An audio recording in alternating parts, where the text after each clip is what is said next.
Buenas tardes, profesora. Nosotros vamos a hablar sobre marcadores genéticos, estudios del polimorfismo. Mi grupo está conformado por Jesús Rodríguez, Lisset Pérez, Roberto Martínez y yo, pues Girley Oviedo. Primero que todo vamos a hablar sobre marcadores genéticos para comenzar. Eh, los marcadores genéticos, también llamados marcadores moleculares, es un segmento de ADN con una ubicación física identificable en un cromosoma y cuya herencia genética se puede rastrear. Un marcador puede ser un gen o puede ser alguna sección de ADN sin función conocida, y dado los segmentos del ADN que se encuentran contiguos en el cromosoma tienden a heredarse tan juntos. Los cromosomas se utilizan a menudo como formas indirectas de rastrear el patrón hereditario de un gen que todavía no ha sido identificado, pero cuya ubicación aproximada se conoce. Los marcadores se usan como mapeo genético como primer paso para encontrar la posición e identidad del gen, perdón. Son ampliamente utilizados en genética humana, vegetal, animal y microbiana. Permiten evidenciar variaciones en polimorfismo de la secuencia del ADN entre dos individuos, modifiquen estas o no su fenotipo. Funcionan como señaladores de diferentes regiones del genoma. Bueno, vamos bueno, usted dividió este laboratorio en tres secciones. La sección A, que es el marcador molecular sistema ABO. Bueno, el sistema ABO, la determinación del grupo del sistema ABO se efectúa enfrentando los hematíes problema con antisueros de especificidad conocida, anti-A, anti-B, anti-AB del grupo 0. La antiglutinación o no aglutinación de los hematíes ensayados frente a cada uno de los antisueros eh, es indicativa de la presencia o ausencia de los correspondientes antígenos en los mismos. La técnica del sistema ABO, lo primero que es, bueno, para esta técnica se va a utilizar kit para determinar el grupo sanguíneo, placa de vidrio, aplicador de madera y sangre. Lo primero que es dividir un porta en cuadros, perdón, rotular las divisiones anti-A, anti-B, anti-C.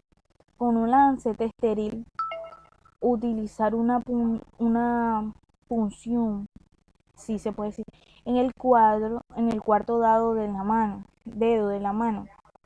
Deposita en cada cuadro una gota muy pequeña de la sangre a ensayar. Añadir una gota de cada suero en su respectivo cuadrado. Mezcla bien con un palito, distintos, claro. Luego se mueve la placa lentamente para que la temperatura esté ambiente. Y como observamos aquí, unas se coagulan más rápido que otras, que es esta que vemos aquí. Ok, las preguntas de sección A. Bueno, anotar los resultados obtenidos en la tabla, eso ahora se los muestro. Eh, la otra es por qué se tiene en cuenta el grupo sanguíneo en la serie ABO y RH en las transfusiones y no en la serie MN. Un paciente no puede recibir un grupo de sangre que tiene anticuerpos contra él. Por ejemplo, un paciente con sangre B no puede recibir sangre de un paciente de sangre A, porque sus anticuerpos contra el antígeno A van a construir los glóbulos rojos transfundidos casi de inmediato. La otra pregunta es por qué los antígenos D definen básicamente el grupo RH. El principal antígeno RH es el D, y el anticuerpo presente en quienes carecen del antígeno D es un anti-D. Si el antígeno D está presente en el fenotipo es R positivo, y si D está ausente es R negativo. Se han identificado más de 45 antígenos del sistema RH, pero no todos ellos, apenas 5, con frecuencia estos DCE de pequeña CCE. Porque el análisis de los cuerpos sanguíneos solo sirve en algunos casos para excluir la paternidad y no para asignarla? Los casos de exclusión de paternidad mediante grupos sanguíneos deben manejarse con cautela, a pesar de que hace tiempo se utiliza este método para excluir la paternidad. Se ha comprobado en casos aislados que las reglas de la herencia en este caso no cumplen en la totalidad de los casos fenotípicamente. Es decir, el grupo sanguíneo que no tiene hijo puede concordar con el de sus padres, aun cuando genéticamente concuerdan. Esto se debe a que en casos raros el padre es el tipo de sangre A o B genéticamente, pero tuvo una mutación en donde se introduce un codón de determinación antes de tiempo, por lo que nunca se producirá la enzima completa para el tipo A o B y fenotípicamente tipo O. Sin embargo, por recombinación con el otro alelo, es posible que se revierta la mutación y que al heredar este alelo al hijo, él sí pueda producir una enzima completa. La otra pregunta es, ¿en qué casos la eritrobastosis fetal puede manifestarse en el primer embarazo asumiendo incompatibilidad RH? La eritrobastosis fetal es una anemia hemalítica en el feto causada por la transmisión transplacética de anticuerpos maternos contra los eritrocitos fetales.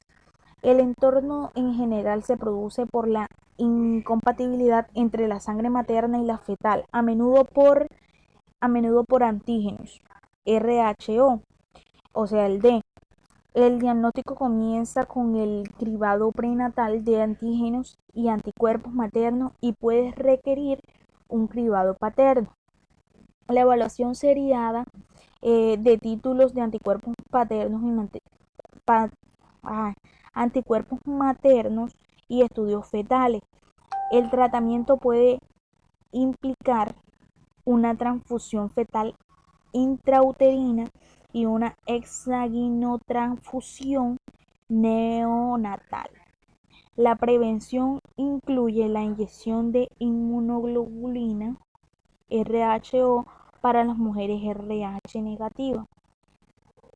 ¿Qué importancia tiene el estudio de polimorfismo del ser humano? El análisis del polimorfismo genético permite identificar genes que confieren susceptibilidad a presentar enfermedades. En este trabajo se presenta la nomenclatura utilizada en la biografía de epidemiología genética y una estrategia básica del análisis estadístico de estudio epidemiológico que incorporan estos marcadores. En primer lugar, se presenta el análisis descriptivo y de un único polimorfismo, la evaluación del equilibrio Hardy-Weinberg.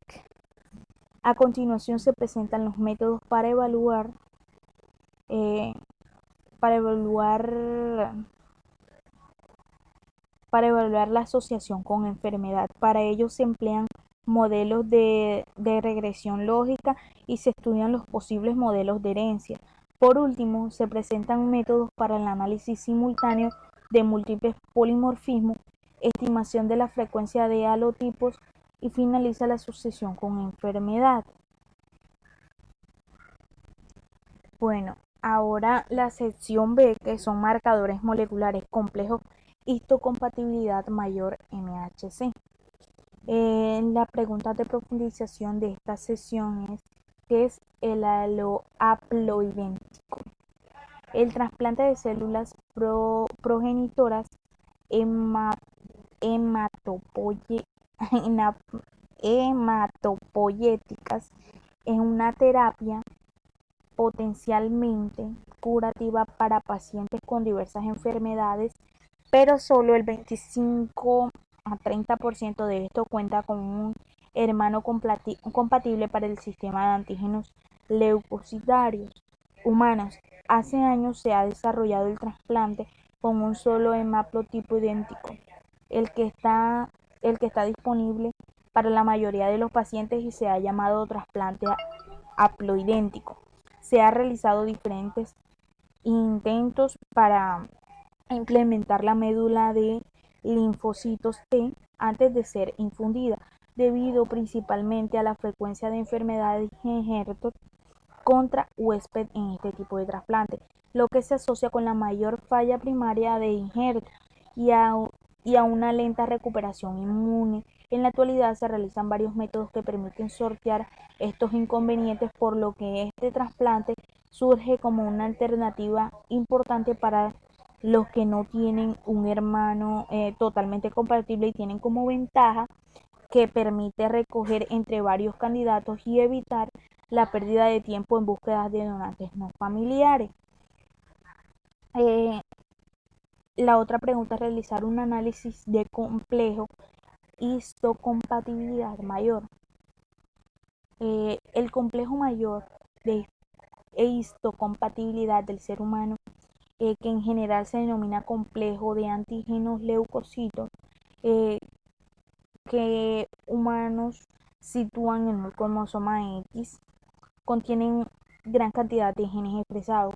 De estos genes, los más conocidos son los del HLA clase 1 y 2, cuyos productos resultan esenciales para la especificidad inmunitaria y la histocompatibilidad de los trasplantes, desempeñando una función importante en la predisposición a diversas enfermedades autoinmunitarias. Otros muchos genes de la región HLA también son fundadas para el funcionamiento del sistema inmunitario innato y específico de antígenos.